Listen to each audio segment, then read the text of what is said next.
3 in the morning is the devil's hour. For a man who runs half the city's underground, a ringing phone at 3 a.m. usually means a raid, a shipment seized, or a body dropped. But when Declan Hayes picked up the receiver, it wasn't a rival boss or a panicked lieutenant on the line. It was the county jail. And the quiet, soft-spoken secretary who kept his brutal life organized was sitting in a holding cell, using her one phone call on him. Rain lashed against the floor-to-ceiling windows of the penthouse, sharp and erratic, like handfuls of gravel thrown by a ghost. Declan Hayes lay awake. He rarely slept before dawn. Sleep was a vulnerability, a dark room where his mind cataloged the men he had ruined and the men waiting to ruin him. Beside him, a woman whose name he had already forgotten breathed softly, tangled in the silk sheets. He was out of bed before the phone on the nightstand finished its first vibration. He answered without looking at the caller ID. "Speak." "Mr. Hayes, it's Desk Sergeant Riley, downtown precinct." Declan paused. He dragged a hand down his face, feeling the rough stubble along his jawline. A call from the precinct meant a raided warehouse or a busted lieutenant. It meant money lost and headaches gained. "Who'd you pick up, Riley?" "That's the thing, sir. It's not one of your boys." Riley sounded hesitant. A cop pausing before a mob boss usually meant leverage. Tonight, it just sounded like confusion. "It's a woman. Says she works for you. Miss Lawson?" Silence stretched over the line. Declan stared at the city lights bleeding through the rain-streaked glass. Paige Lawson did not get arrested. Paige color-coded his ledgers. She ordered his dark roast coffee from that specific roaster in Columbia.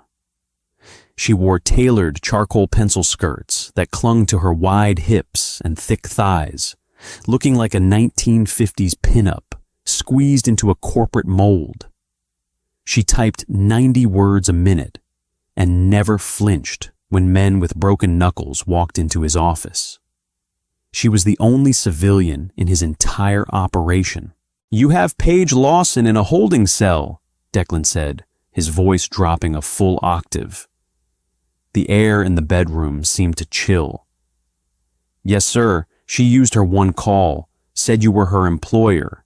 You want us to contact a public defender, or don't touch her." Declan's voice was barely a whisper, but it carried the weight of a loaded gun.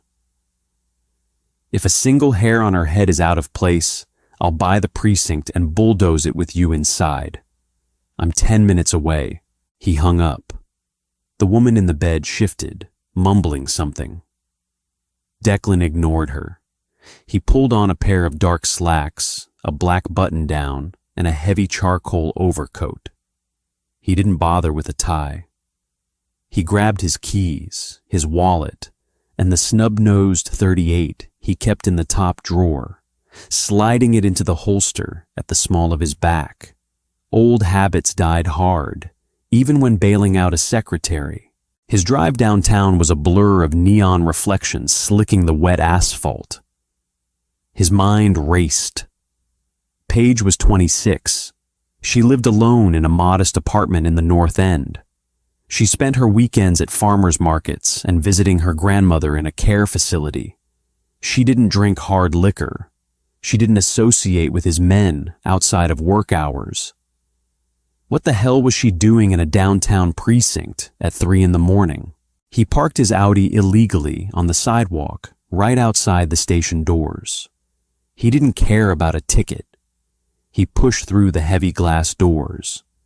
The precinct smelled of stale coffee, damp wool, and floor wax that couldn't quite cover the underlying scent of nervous sweat. A junkie was screaming in a corner chair, handcuffed to a radiator. 2 beat cops were wrestling a drunk toward the booking desk. Declan bypassed the circus and walked straight to the main desk. Riley looked up, his pale eyes widening slightly at the sight of the head of the Hayes Syndicate standing in his lobby, rain dripping from his overcoat.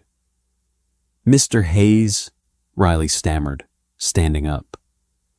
The chaotic noise in the room dialed down. A few cops turned their heads. Everyone knew Declan. He owned the shipping yards, the unions, and half the judges in the county. "Where is she?" Declan didn't raise his voice. He didn't need to. "Holding cell 3. I've got the paperwork right here. Bail is set at $2,000. Simple assault and disturbing the peace." Declan froze, his hand halfway to his wallet.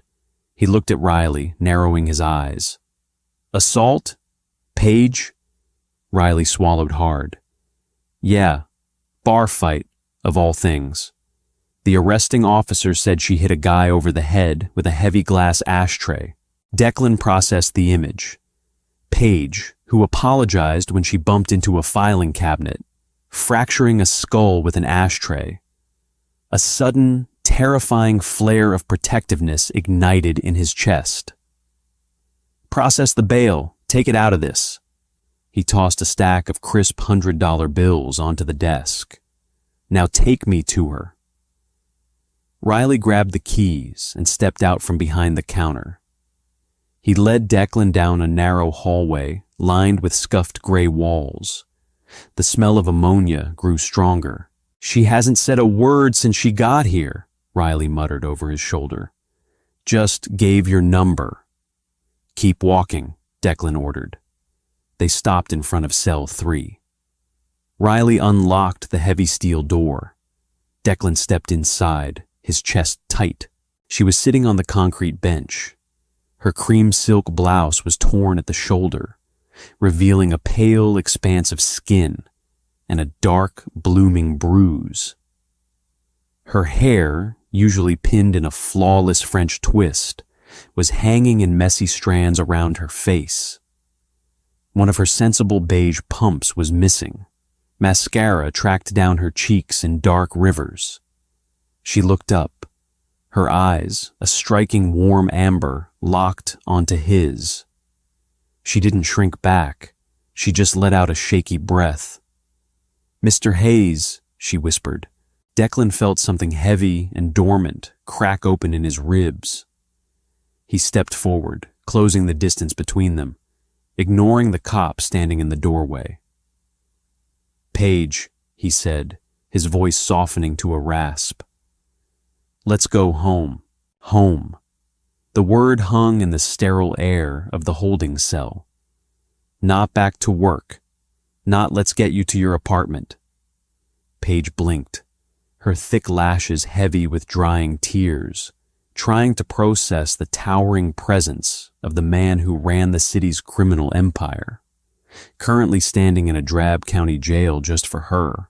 Declan didn't wait for her to analyze his choice of words. He shrugged off his heavy charcoal overcoat. The fabric was damp with rain, but it was warm. He stepped into her personal space, the scent of his expensive cedarwood cologne instantly drowning out the stench of the precinct. He draped the coat over her shoulders. It swallowed her completely, covering the torn silk and the bruising skin underneath. "Can you walk?" he asked. He kept his hands hovering just above her arms, giving her the option to lean on him without forcing the touch. Paige nodded tightly. She stood up, wobbling slightly on her one remaining heel. With a quiet curse, she kicked it off, letting it clatter against the concrete floor. She preferred the freezing floor and her bare feet over the uneven limp. "I'm sorry to wake you," she managed to say, her voice thick and raspy. "I didn't know who else would answer at this hour." "Don't apologize," Declan snapped. He didn't mean for it to sound harsh, but the sight of the bruise on her collarbone was making his blood sing an ugly, violent tune. He softened his tone immediately. "You did the right thing. Come on." He guided her out of the cell. Riley handed over a plastic bag containing her phone, her keys, and her wallet. Declan took it, his jaw locked tight. He led her through the precinct lobby, his hand resting lightly on the small of her back. Every cop in the room watched them leave. None of them said a word. The junkie had stopped screaming. The cold night air hit them as they pushed through the glass doors. The rain had slowed to a miserable drizzle. Declan opened the passenger side of his Audi, waiting for her to slide onto the leather seat before shutting the door with a solid thud. He got behind the wheel, starting the engine. The heater blasted to life. Paige sat shivering inside his coat, staring out the window at the blurred streetlights. Declan pulled the car away from the curb. He drove in silence for 10 minutes, giving her space to let the adrenaline bleed out of her system. He watched her from the corner of his eye. She was clutching the lapels of his coat, her knuckles white. "Talk to me," he said finally. His voice was a low rumble over the sound of the engine. Riley said simple assault, an ashtray. Paige squeezed her eyes shut. A fresh tear slipped out, catching the dashboard lights. "It sounds ridiculous." "I've heard ridiculous. Try me." She took a jagged breath. "I was at a lounge downtown, celebrating a friend's birthday. I left early because I had to finalize the quarterly reports for you by tomorrow." She paused. "Today, I guess. Anyway, I was waiting for a cab in the alley by the side exit. This guy, he came out. He was drunk, aggressive." Declan's grip on the steering wheel tightened until the leather creaked. He kept his eyes on the road, but his peripheral vision was entirely focused on her. "He backed me up against the brick wall," she continued, her voice trembling now. "He kept grabbing my waist, telling me I had a body built for sin, that he wanted to see if I was as soft as I looked. I told him to back off. He laughed. He grabbed my blouse and ripped it." She swallowed audibly. "There was a heavy glass ashtray sitting on top of the metal trash can next to us. I didn't think. I just grabbed it and swung. Hit him right above the ear. He went down hard. Bouncers came out, saw him bleeding, saw me with the glass. They called the cops." Silence filled the car, thick and suffocating. Declan felt a cold, calculated rage wash over him. It wasn't the hot, explosive anger of a street thug. It was the terrifying, quiet fury of a man who owned monsters. He processed the information meticulously. Downtown lounge, alley exit, drunk, grabbed her waist. "Did he touch you anywhere else?" Declan asked, his voice dead flat. Paige looked over at him. The glow of the dashboard cast harsh shadows across his sharp cheekbones. He looked like exactly what he was, a predator. But for the first time in the 3 years she had worked for him, that predatory nature wasn't directed at a rival. It was acting as a shield for her. "No," she whispered. "I hit him before he could." "Good girl." The praise slipped out before he could stop it. It was guttural, primal. Paige flushed, looking back down at her lap. "The police didn't listen to me. He told them I tried to mug him. His friends backed him up." "What lounge?" "The Velvet Room." Declan nodded once. He knew the owner. He also knew that by noon tomorrow, the security footage from that alley would be sitting on his desk, and the man who ripped Paige's blouse would be begging for a sudden death. "I'll handle it," Declan said simply. "Mr. Hayes, you don't have to—" "Declan." She blinked, startled by the interruption. She turned her head. "What?"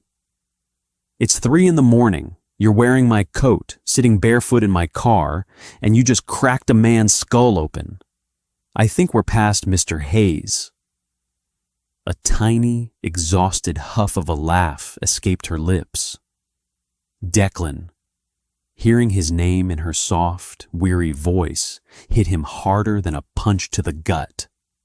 He signaled and turned down a tree-lined street in an exclusive, gated neighborhood. Paige frowned, looking out the window at the sprawling stone mansions. "This isn't the way to my apartment." "You're not going to your apartment," Declan said, steering the car up a long, private driveway. "You're shaking, you're injured, and I'm not leaving you alone in an empty flat to jump at shadows. You're staying with me tonight." She opened her mouth to protest, to cite professional boundaries and HR protocols that certainly didn't apply to a Mafia syndicate. But the sheer exhaustion in her bones won. She closed her mouth and leaned her head back against the headrest. Declan parked the car in front of his massive double doors. He killed the engine and turned to fully look at her. The professional wall between them, meticulously maintained for 36 months, had just crumbled. And as he looked at her messy hair, her smudged makeup, and the curves hidden beneath his coat, Declan realized he had absolutely no intention of ever rebuilding it. Rainwater dripped from the hem of Declan's overcoat, pooling on the imported slate tiles of his foyer. His home was a fortress masquerading as architectural art, expansive, silent, and wrapped in shadows. There were no family photos, no knickknacks, just stark angles, dark wood, and bulletproof glass overlooking the city he held by the throat. Donovan, the night security detail, stepped out from the hallway leading to the kitchen. His hand hovered instinctively near his hip before he registered Declan's face. He paused, his gaze dropping to the barefoot, shivering woman swallowed by his boss's coat. "Sir, everything all right?" Donovan asked, his voice a low, gravelly hum. "Clear the floor, Donovan," Declan ordered, not breaking his stride. "I want nobody on this level until dawn. Tell perimeter security to stay sharp." Donovan nodded, melting back into the shadows without another word. Paige watched him disappear, the reality of her location sinking in. She processed payroll for men like Donovan. She knew their aliases, their emergency contacts, their bloody histories. Seeing them in the flesh, patrolling the hallways of the man standing beside her, was entirely different than reading a spreadsheet. Declan led her down a wide, arched corridor. He stopped at the third door on the right, pushing it open to reveal a sprawling guest suite. It was larger than her entire apartment. A massive king-sized bed dominated the room, covered in dark, heavy linens. "Sit," Declan instructed, gesturing toward the edge of the mattress. Paige obeyed. Her legs felt hollow, drained of whatever adrenaline had fueled her through the holding cell. She sank into the edge of the bed, pulling the overcoat tighter around her chest. Declan walked into the adjoining bathroom. She heard a cabinet open, glass clinking, water running. When he emerged, he carried a damp, steaming towel and a black leather medical kit. He pulled up a heavy velvet chair, sitting directly in front of her. Their knees almost touched. "Let me see," he said. He reached out, his large, calloused hands gripping the lapels of the coat. Paige hesitated for a fraction of a second, then let her grip fall away. The coat parted. Beneath it, the torn silk of her blouse clung awkwardly to her shoulder, exposing the angry purple-black bruise blooming across her collarbone and the nasty scrape near her neck. Declan's jaw clenched. A muscle ticked rapidly beneath his cheekbone. He didn't speak. He took the warm, damp towel and gently pressed it against her skin, cleaning the dried blood and grime from the precinct. His touch was an absolute contradiction. This was a man who broke fingers for late payments, a man who ruined lives with a single nod. Yet, the way he dabbed the towel against her bruised flesh was almost agonizingly tender. "You're angry," Paige noted quietly. It wasn't a question. "I'm furious," Declan replied, his voice barely above a whisper. He didn't look at her eyes. He kept his focus entirely on the wound. "But not at you." He tossed the towel aside and opened the kit, extracting a small tube of antiseptic ointment. He squeezed a drop onto his thumb and carefully worked it into the scrape. The heat of his skin against hers sent an involuntary shiver down her spine. "I didn't mean to drag you into this," she said, her voice wavering. I was in the cell. The cops were laughing at me. I panicked. Your number is the only one I know by heart, besides my grandmother's." Declan finally looked up. His eyes, usually a flat, impenetrable gray, were stormy. "Never apologize for calling me." He held her gaze, demanding she understand the weight of his words. "Not at 3 a.m, not at noon.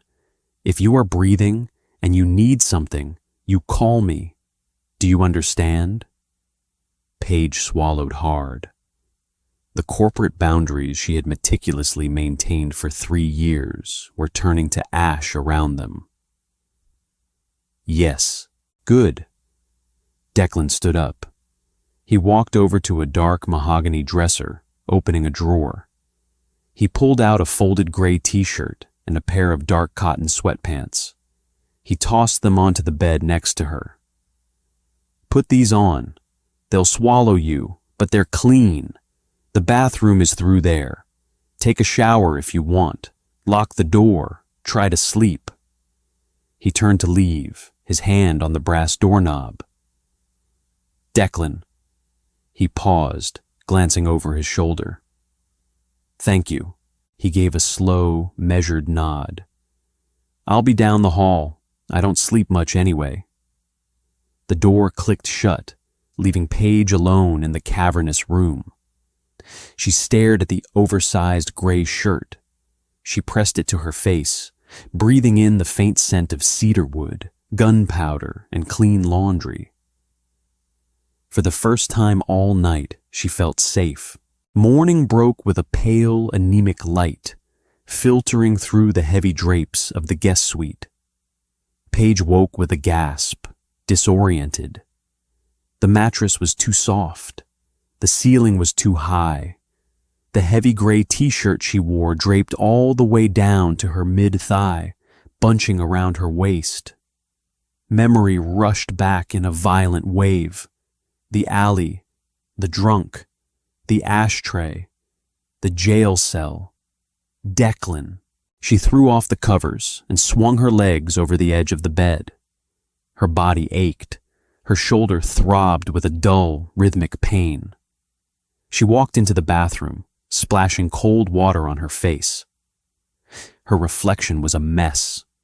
Pale skin, dark circles under her amber eyes, hair tangled beyond repair. She finger-combed her hair into a messy knot, adjusted the oversized shirt, and rolled up the sleeves. She bypassed the sweatpants entirely. They would have fallen straight off her hips. Stepping out of the guest suite, the house was no longer silent. She heard the low murmur of voices coming from downstairs. She padded barefoot down the grand staircase, following the scent of freshly brewed dark roast. Her feet made no sound on the hardwood floors. As she approached the kitchen, the voices became clear. Footage from the alley camera plus the street feed. "We got him, boss." Paige stopped just outside the doorway, leaning against the cold plaster wall. "Who is he, Finn?" Declan's voice was a low, dangerous rumble. "Name is Bradley Caldwell, junior VP at a wealth management firm on 4th. Daddy's money, completely insulated. Likes to drink heavy at the Velvet Room on Thursdays. Has a history of aggressive behavior, but the firm pays off the victims before it hits the blotter. A heavy silence followed. Paige could hear the clink of a ceramic mug. He touched her, Declan stated. It wasn't a question. It was a death sentence. Yes, sir, clear as day on the tape. Cornered her by the dumpsters, grabbed her. She laid him out clean with the glass, though. Perfect swing. Finn sounded almost impressed. He's currently at Mercy General. 10 stitches and a mild concussion. Find out who holds his firm's debt, Declan ordered, his tone chillingly casual. Buy it, all of it. Call Sullivan. Tell him to pull the union workers from the firm's new high-rise project downtown, indefinitely. And Finn? Yeah, boss. I want a meeting with Mr. Caldwell when he gets discharged. Somewhere quiet.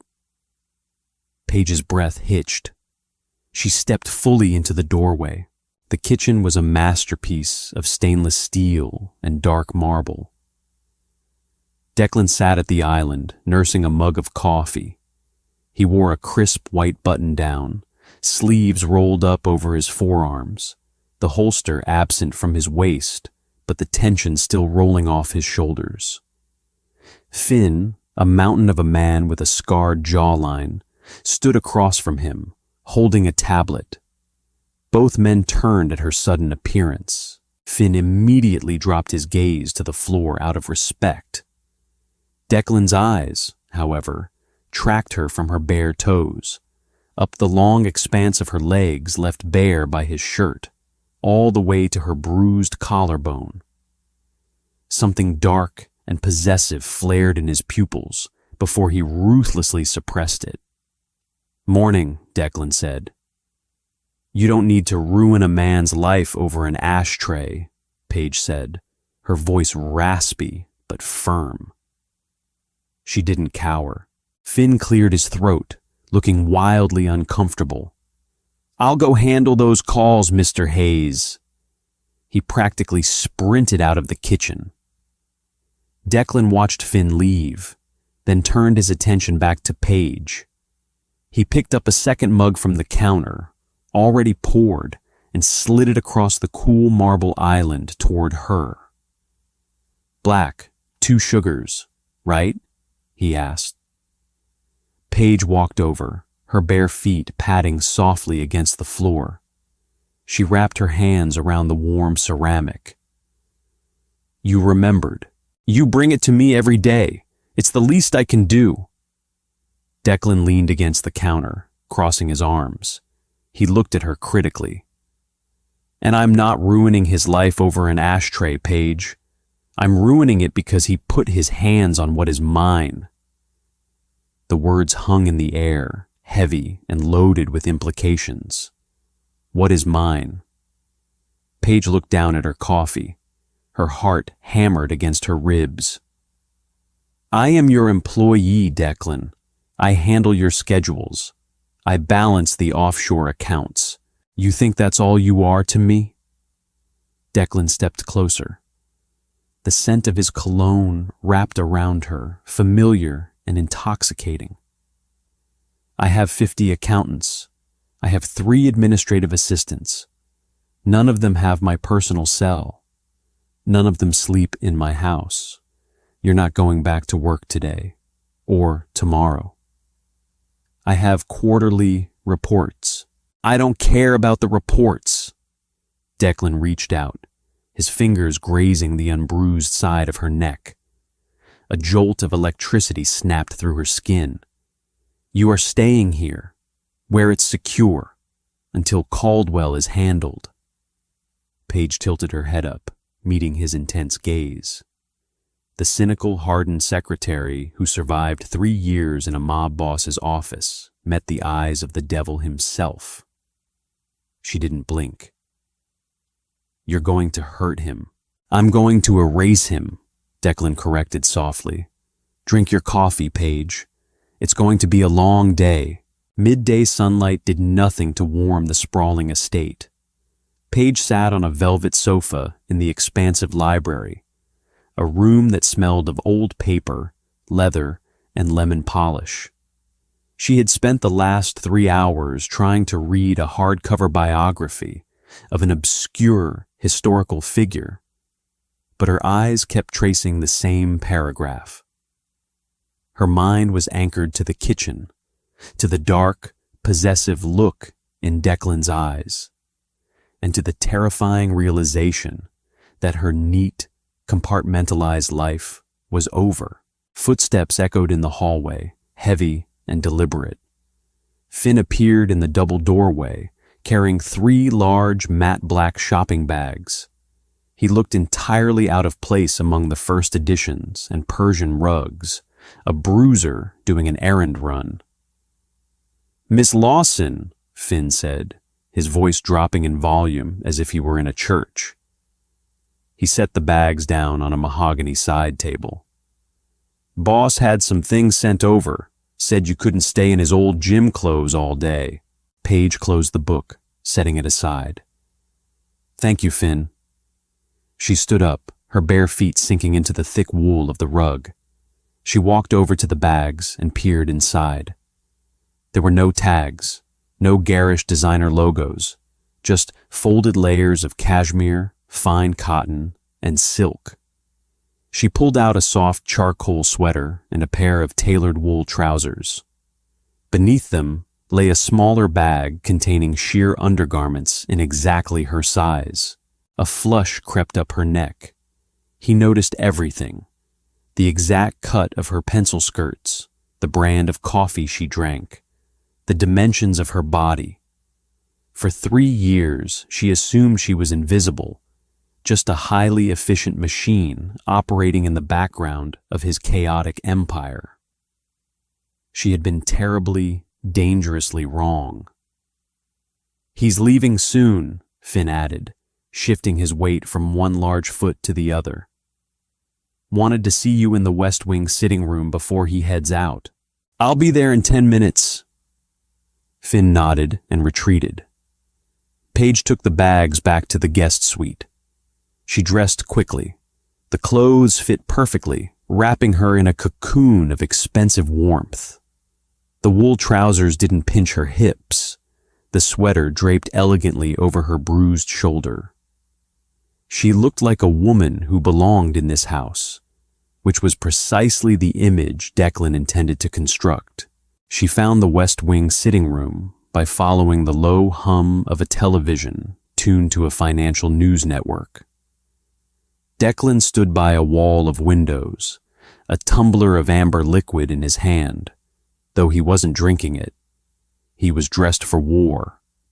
A sharp, bespoke 3-piece suit in midnight blue, a crisp white collar, and a dark tie.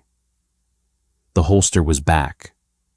The jacket did an immaculate job of hiding the weapon, but Paige knew the exact shape of the slight bulge at his hip. He turned when he heard her enter. His flat gray eyes dragged over her new outfit, absorbing the sight of her in clothes he had bought. A muscle in his jaw twitched. "Better," he said simply. "You didn't have to buy out a boutique." Paige crossed her arms, standing near a leather armchair. "I could have sent Donovan to my apartment for a suitcase. Nobody goes to your apartment. Not until Caldwell's people are vetted, and I know there's no retaliation." Declan set the glass down on a glass-topped table. It made a sharp, definitive clink. "Besides, I wanted to." "Where are you going?" She asked the question she knew she shouldn't. Secretaries didn't ask bosses about their hits. Civilians didn't ask mobsters about their afternoon schedules. Declan walked toward her, his footsteps silent on the hardwood. He stopped when he was close enough that she could feel the heat radiating off his suit. "I have a meeting, a brief one." "With Bradley Caldwell." "Yes." Paige looked down at the floor. "I've balanced the books for 3 years, Declan. I see the payoff figures. I see the medical bills for your men. I know what you do. I never asked you to do it for me. Declan reached out, placing a single, warm finger under her chin.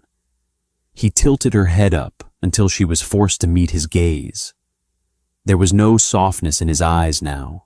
There was only the cold, unyielding certainty of a man who ruled by fear.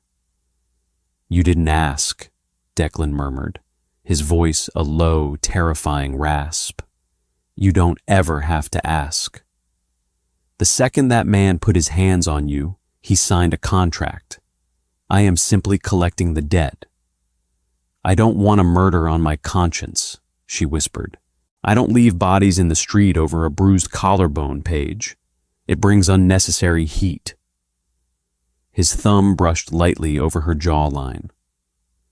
The contrast between his violent words and gentle touch was dizzying. I'm going to take away his money, his job, his reputation. I am going to make him a ghost in his own city. By tonight, Bradley Caldwell will wish I had just put a bullet in his head. He dropped his hand. The absence of his touch left a cold patch on her skin. He adjusted his cuffs, his expression snapping back into a mask of pure, corporate ruthlessness. Lock the doors. Do not leave the perimeter. I will be back by dinner. He didn't wait for a response. Declan turned and walked out of the room, leaving Paige alone in the sprawling, silent house, acutely aware that a man's life was about to be systematically dismantled, all because she had swung an ashtray. Bradley Caldwell's private recovery suite at Mercy General cost $3,000 a night. It featured panoramic views of the skyline, catered meals, and a discreet entrance for high-profile patients. He sat in a plush armchair, nursing a dull, throbbing headache, a thick white bandage wrapped around his skull. His lawyer had just left, assuring him that the hysterical woman from the alley would be silenced with a 5-figure check and a non-disclosure agreement by Monday. The heavy oak door to the suite clicked shut. Bradley didn't look up from his phone. I told the nurse no more ice chips. I want a real drink. Scotch, if you can sneak it. Fresh out of scotch. The voice didn't belong to a nurse. It was deep, calm, and carried the acoustics of a collapsing building. Bradley snapped his head up, wincing as the sudden movement pulled his stitches. 2 men stood inside his locked hospital room. The larger one, a giant with a scarred face, stood with his back against the closed door, arms crossed. The other man stood at the foot of the bed. He wore a midnight blue suit and looked like he had stepped off the cover of a financial magazine, except for the dead, shark-like emptiness in his eyes. "Who the hell are you?" Bradley demanded, his voice cracking slightly. "This is a private room. Security is right outside." "Security is currently taking a smoke break in the south stairwell," Declan said, slowly unbuttoning his suit jacket. "It cost Finn $100. Honestly, they undervalued you." Bradley's arrogance wavered. He gripped the armrests of his chair. "I'm calling the police." "Go ahead," Declan offered, gesturing toward the phone on the bedside table. "Ask for Desk Sergeant Riley. Tell him Declan Hayes is bothering you." The blood drained from Bradley's face. Even protected trust fund executives knew that name. Declan Hayes didn't exist in the same world as civil lawsuits and NDAs. He existed in the dark spaces between the laws, the man who controlled the docks, the unions, and the black market. "Mr. Hayes," Bradley stammered, shrinking back into the upholstery. "I don't understand. I don't owe your people any money. My firm is clean." "Your firm was clean." Declan took a step closer. The air in the room seemed to evaporate. "As of 2 hours ago, I bought the controlling interest in your firm's primary debt holder. You are over-leveraged on the downtown high-rise project. A project my unions just walked away from. Bradley's mouth opened and closed. You can't. That's a $50 million project. You're tanking your own investments. I am burning it to the ground, Declan corrected quietly. Your partners are currently drafting your termination papers. They need a scapegoat for the sudden loss of labor and funding. That's you. Your bank accounts have been frozen pending an investigation into offshore embezzlement. An investigation that my judges signed off on this morning. Why? Bradley's voice was a high, panicked wheeze. I don't even know you! Declan reached out with terrifying speed. He grabbed the front of Bradley's hospital gown, hauling the man out of the chair. Bradley let out a choked gasp, his toes barely brushing the floor. Finn didn't flinch. Declan pulled Bradley in close. The smell of expensive aftershave and raw, unfiltered danger flooded Bradley's senses. The woman in the alley, Declan whispered, his lips inches from Bradley's ear. The one you cornered, the one you touched, that is my secretary. Tears of pure terror welled in Bradley's eyes. I didn't know. Oh God, I didn't know. I was drunk. She hit me. She should have killed you. Declan's grip tightened, the fabric ripping slightly. If she had, I would have paved a new road over your unmarked grave. You put your filthy hands on her, and you ripped her blouse. You terrified her. I'm sorry. I'll pay her. Whatever she wants. Bradley was sobbing now. A pathetic, broken sound. Declan dropped him in disgust. Bradley crumpled to the floor, gasping for air, clutching his stitched head. Declan smoothed the front of his jacket. He looked down at the trembling man with absolute detachment. You have 24 hours to leave this city, Declan said, his voice returning to that smooth, terrifying calm. Do not pack your apartment. Do not call your firm. Take your car and drive until you hit the ocean. If I see your face in this town again, I won't use lawyers. I'll use Finn. And he's much less creative than I am. Declan turned on his heel. Finn opened the door, stepping aside to let his boss exit first. They walked down the sterile hospital corridor, the silence heavy and absolute. By the time Declan's Audi pulled through the wrought iron gates of his estate, the sun was beginning to dip below the horizon, casting long, bloody streaks of orange across the sky. He killed the engine and sat in the quiet cabin for a moment, letting the residual violence bleed out of his system. He didn't want to carry this energy into the house. He didn't want Paige to look at him and see the monster she knew he was. He unlocked the front door. The house was quiet, but it didn't feel empty. For the first time in a decade, it felt occupied. He found her in the kitchen. The overhead lights were off, the room illuminated only by the warm glow of the stove hood. Paige was standing by the marble island, a glass of water in her hand. She wore the charcoal sweater he bought her. She looked up when he entered. Is it done? She asked softly. Declan walked toward her, stopping just a foot away. The exhaustion of his life settled deep into his bones. He looked at her bruised collarbone, then up to her warm amber eyes. He's gone, Declan said. You never have to think about him again. Paige nodded slowly. She set her glass down. Without thinking, without analyzing the professional boundaries they had spent years building, she closed the distance between them. She rested her forehead against the center of his chest, right over his tie. Declan froze. His hands hovered in the air for an agonizing second before he surrendered. He wrapped his arms around her, pulling her flush against him, burying his face in her messy hair.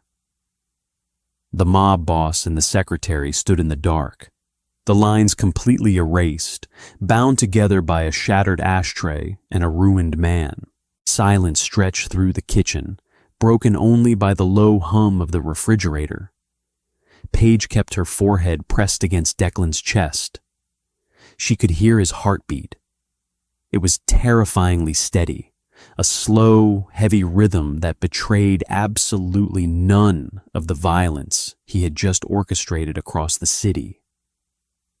His large hand rested between her shoulder blades, the heat of his palm seeping through the charcoal wool of her sweater.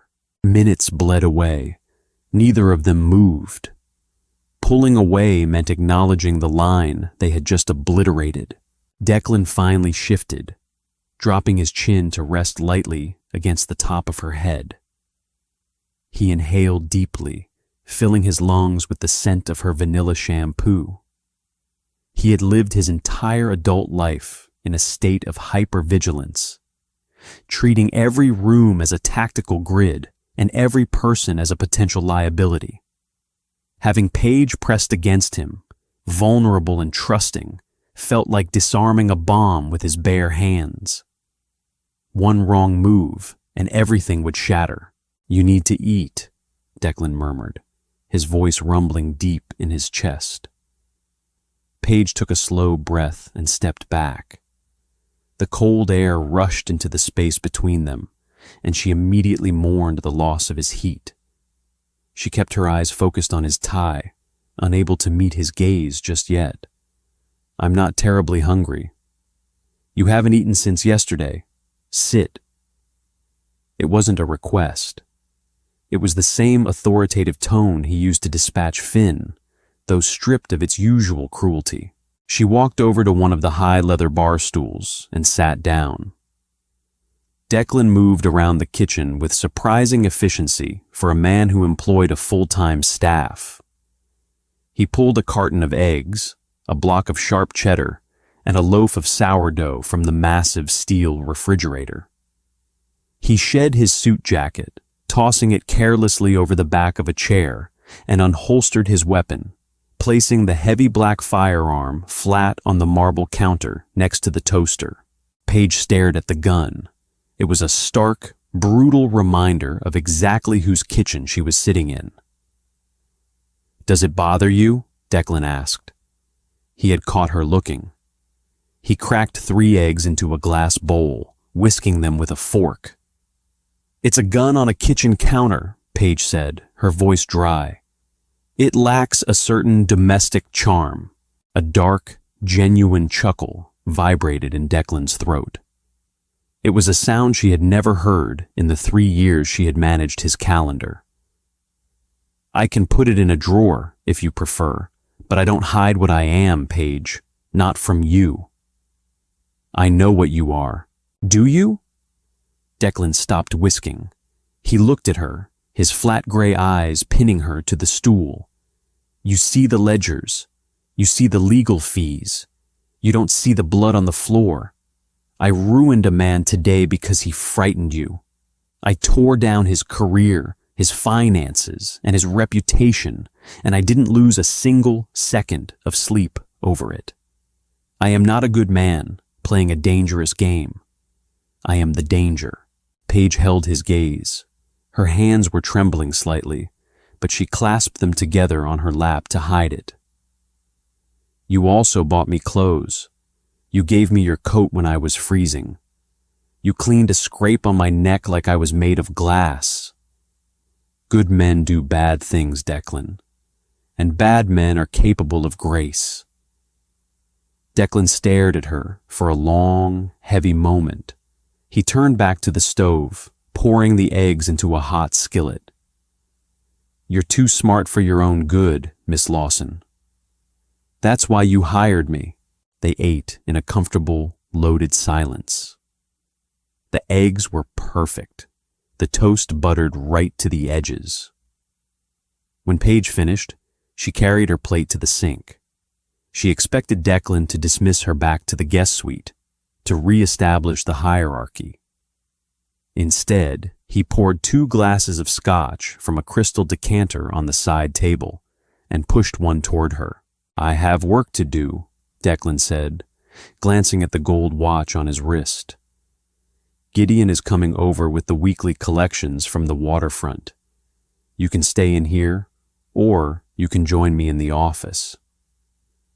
Paige blinked. Gideon was Declan's second in command, a ruthless enforcer who handled the docks. Civilians were never allowed in the room when Gideon reported numbers. "You want me in the office? You're my secretary," Declan stated smoothly, though the corner of his mouth twitched upward. "Take notes, keep the book straight, or are you too tired?" "I can take notes." Paige picked up the heavy crystal glass, the amber liquid burning pleasantly down her throat. She needed the anchor of her job. She needed spreadsheets and ink pens to keep herself grounded in this surreal new reality. Declan's office was located in the heavily reinforced East Wing. It was a cavernous room lined with floor-to-ceiling bookshelves, a massive oak desk, and bulletproof windows looking out over the dark estate grounds. Paige took her usual seat in the corner leather chair, a notepad resting on her knee. Gideon arrived 20 minutes later. He was a lean, wiry man with cold blue eyes and a scar that bisected his left eyebrow. He froze in the doorway when he saw Paige sitting quietly in the corner, holding a pen. "Boss," Gideon said slowly, his eyes darting between Declan and Paige. "We have company." "Miss Lawson is auditing the waterfront receipts this week," Declan replied without looking up from his laptop. "Proceed, Gideon." Gideon swallowed hard, his posture stiffening. He walked to the desk and dropped a thick leather satchel onto the wood. "Collections are down 4%. The longshoremen are pushing back on the new tariffs. One of the union reps, a guy named Sullivan, is talking about a strike." Declan closed his laptop. The quiet, domestic man from the kitchen vanished entirely. The predator returned. "Sullivan is getting bold. He thinks you're distracted," Gideon said carefully. He didn't look at Paige, but the implication was heavy in the air. "The word on the street is that you blew up a $50 million high-rise deal this afternoon to punish a civilian. People are talking. They think you're losing focus." Declan leaned back in his chair. The leather creaked in the silent room. He steepled his fingers, staring at Gideon with an expression so devoid of humanity it made Paige's stomach clench. "People talk when they have teeth," Declan said softly. "I want Sullivan's car crushed into a cube by morning. Leave it on his front lawn. If he asks about the strike again, put him in the trunk before you crush it." Gideon nodded sharply. "Understood."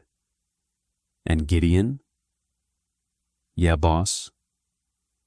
"If you ever question my focus again, I will promote the man beneath you and use your bones to pave my driveway. Are we clear?" Gideon's face went completely pale. "Crystal, sir." Paige sat perfectly still, her pen hovering over the blank notepad. She had always known the violence existed, but witnessing the casual, cold-blooded administration of it sent a shiver racing down her spine. Declan didn't just rule the darkness, he owned it, and God help anyone who stood in his way. Midnight brought a creeping chill to the estate. The rain had returned, a slow, methodical drizzle that tapped against the heavy glass windows of the study. Paige sat curled in an oversized leather armchair, a woolen blanket draped over her legs. Her laptop rested on her thighs, the blue light reflecting in her amber eyes as she reviewed the offshore routing numbers. Declan sat across the room at his desk, a floor lamp casting harsh shadows across his face. He had removed his tie and unbuttoned the collar of his shirt, exhaustion finally sketching faint lines around his eyes. They had been working in companionable silence for 3 hours. The air between them was thick, charged with the unsaid things hovering just out of reach. Paige closed her laptop with a soft click. The sound echoed in the cavernous room. Declan looked up immediately, his hand instinctively dropping toward the open drawer where he kept a secondary weapon. He relaxed when he saw her stretching her arms overhead. "Done?" he asked, his voice rough with fatigue. "The routing is complete. The shell companies in the Caymans are fully insulated from the downtown fallout." Paige set the computer on a side table and pulled the blanket tighter. "Your accountants are sloppy, Declan. I found 3 discrepancies that could have triggered an audit." Declan stood up, running a hand through his dark, perfectly styled hair, ruining the neatness of it. "I pay them to be quiet, not meticulous. That's why I pay you." He walked over to a small mahogany cart holding several bottles of liquor. He poured a small measure of bourbon into a glass and walked slowly toward her. He didn't offer her a drink this time. Instead, he stopped right in front of her chair, leaning his hip against the heavy side table. He was close enough that she could see the faint stubble darkening his jawline. "You saw how the sausage gets made tonight," Declan said quietly, staring down into his glass. "With Gideon, with Sullivan." Paige looked up at him. She didn't feign ignorance. "I did." "Are you afraid of me, Paige?"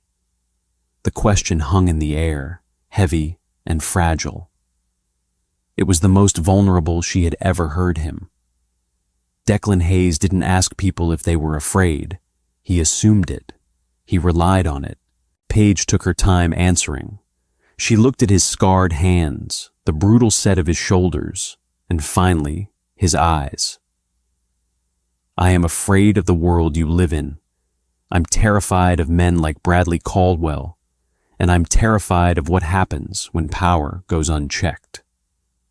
She paused, holding his gaze steadily. "But no, I am not afraid of you." Declan's chest hitched. It was a microscopic movement, a fractional loss of control.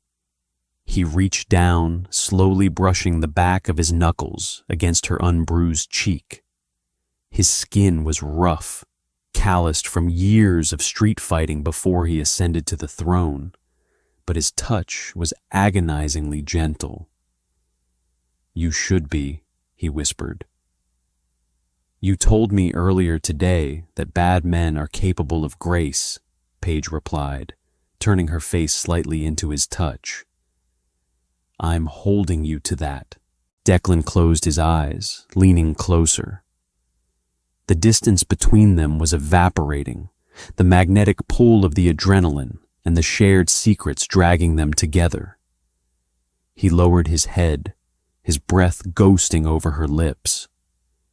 Paige's heart hammered against her ribs, a frantic, desperate rhythm. She tilted her chin up, completely surrendering to the inevitable collision.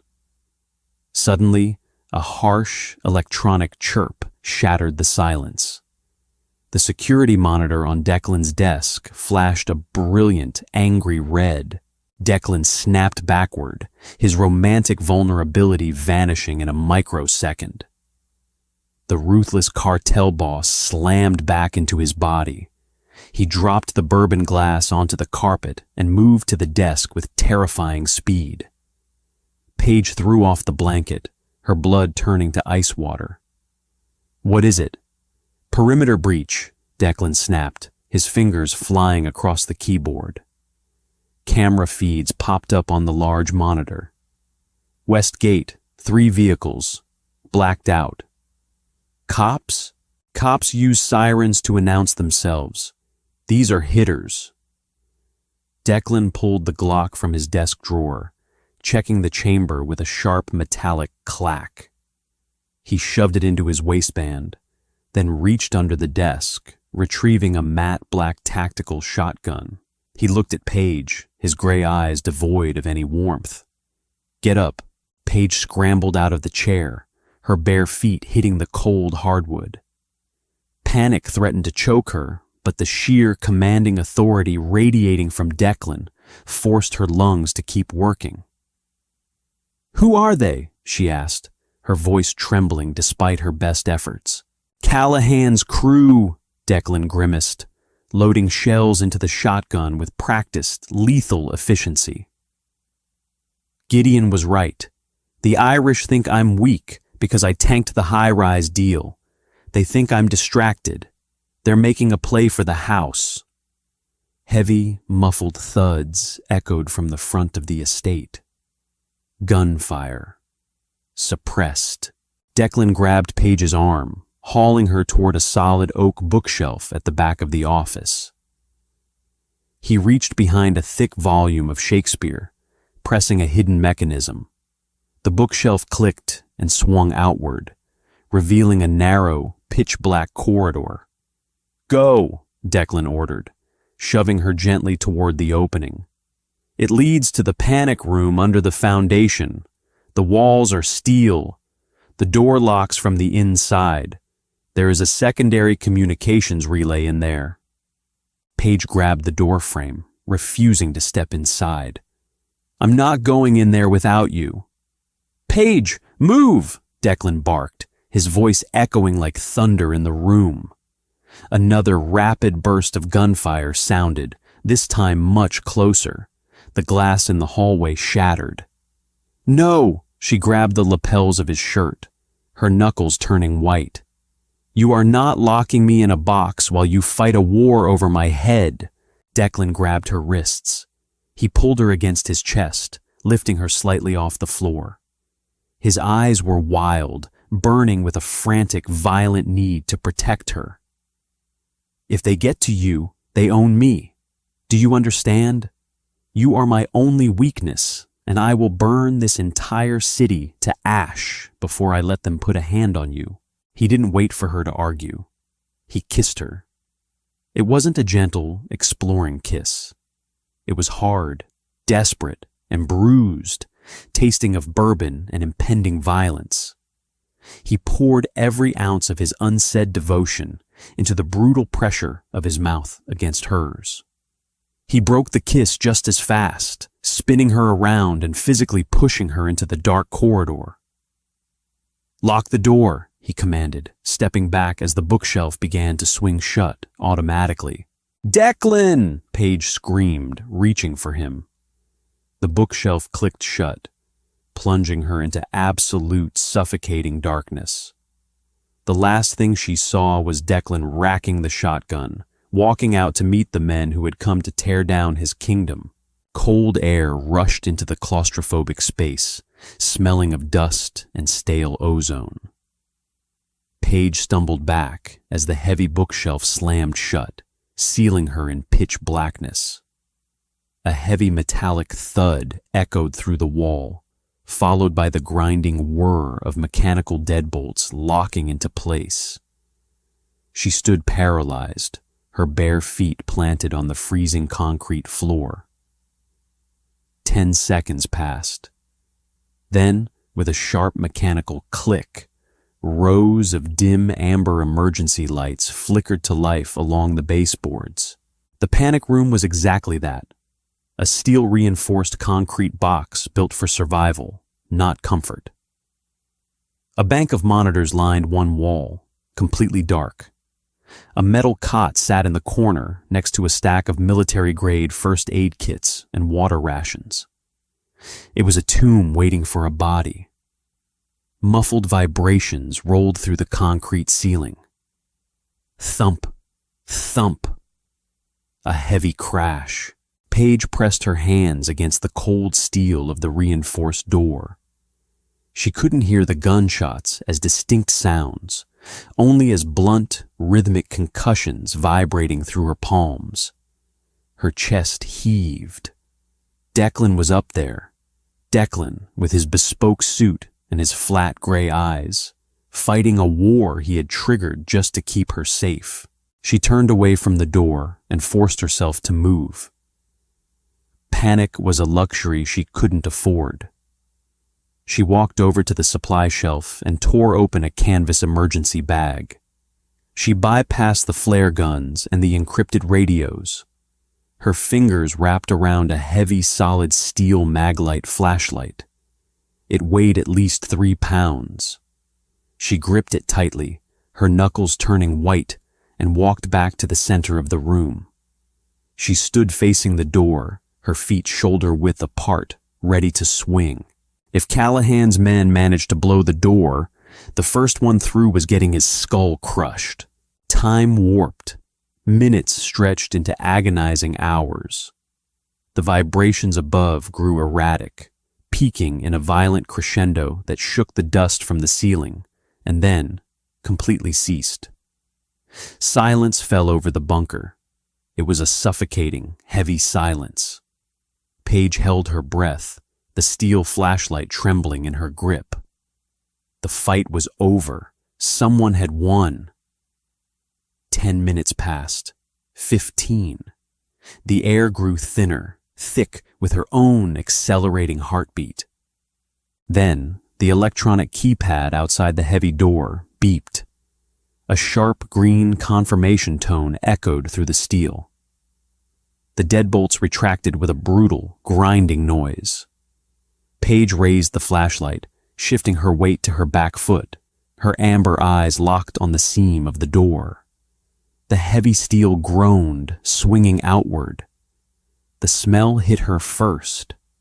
Copper, burnt cordite, and the sharp tang of sweat. Declan stood in the doorway. He was leaning heavily against the frame, his chest rising and falling in jagged, shallow gasps. His white dress shirt was torn at the shoulder, soaked through with a dark, spreading stain of crimson. His face was smeared with soot and blood, a nasty laceration cutting across his cheekbone. The tactical shotgun hung loosely from his right hand, completely spent. He looked at her.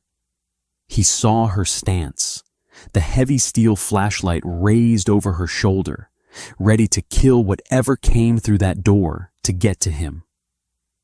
A ragged, exhausted breath escaped his lips. His grip on the shotgun failed. The weapon hit the concrete floor with a deafening clatter. "Declan!" Paige gasped. She dropped the flashlight. It rolled away into the shadows. She closed the distance between them in 2 strides, throwing her arms around his waist to catch him as his knees finally buckled. He was incredibly heavy. They sank to the concrete floor together, Declan slumping against the cold steel wall of the doorframe. Paige fell to her knees beside him, her hands hovering frantically over his blood-soaked shirt. "Where are you hit?" she demanded, her voice cracking. She pressed her hands against the red stain on his shoulder, applying pressure. "Declan, look at me." "It's a graze," he rasped, his head falling back against the steel. His eyes fluttered, fighting the crash of adrenaline. "Callahan's lead guy had bad aim. Finn got him before he could adjust." "The rest of them? Dead. Or wishing they were." Declan swallowed hard. "Gideon pulled up with the dock boys 3 minutes into the firefight. The perimeter is secure." Paige ripped open one of the military medical kits scattered on the floor. She pulled out a heavy gauze pad and pressed it hard against his bleeding shoulder. Declan winced, a sharp hiss escaping through his teeth. But his left hand came up, wrapping weakly around her wrist. "Stop," he breathed.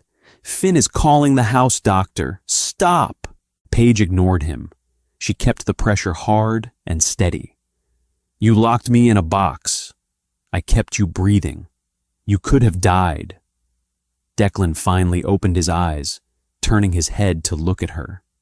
The harsh amber emergency lights cast deep shadows across his bruised, bloody face. The mask was entirely gone. There was no cartel boss sitting on the floor of this bunker. Just a man. "I told you," Declan whispered, his thumb brushing a stray tear from her cheek. "You are my only weakness. I couldn't fight them if I was worried about a stray bullet hitting you." Paige stared at him, the metallic smell of his blood coating her hands. The corporate lines, the professional boundaries, the 3 years of polite detachment, they were all buried under the bodies upstairs. "I resign," Paige said, her voice shaking but resolute. Declan's hand froze on her cheek. "What?" "I quit my job. I will not manage your calendar. I will not balance your offshore accounts. I am not your secretary anymore." A dark, genuine smile cracked through the blood and dirt on his face. He shifted his weight, ignoring the pain in his shoulder, and pulled her down against his uninjured chest. "Good," Declan murmured, burying his face in her hair. "I hated paying you to stay away from me anyway. You're mine now, no paperwork required." That concludes the intense, slow-burn beginning of Declan and Paige's story. The lines between the ruthless mafia boss and the dedicated civilian employee have been completely eradicated in the fires of an underworld war. Now Paige is stepping out of the office and directly into the heart of a criminal empire, and Declan has finally claimed the one weakness that could bring him to his knees. If you loved this grounded, gritty mafia romance, make sure to smash that like button, subscribe to the channel for more original stories, and share this video with fellow romance fans.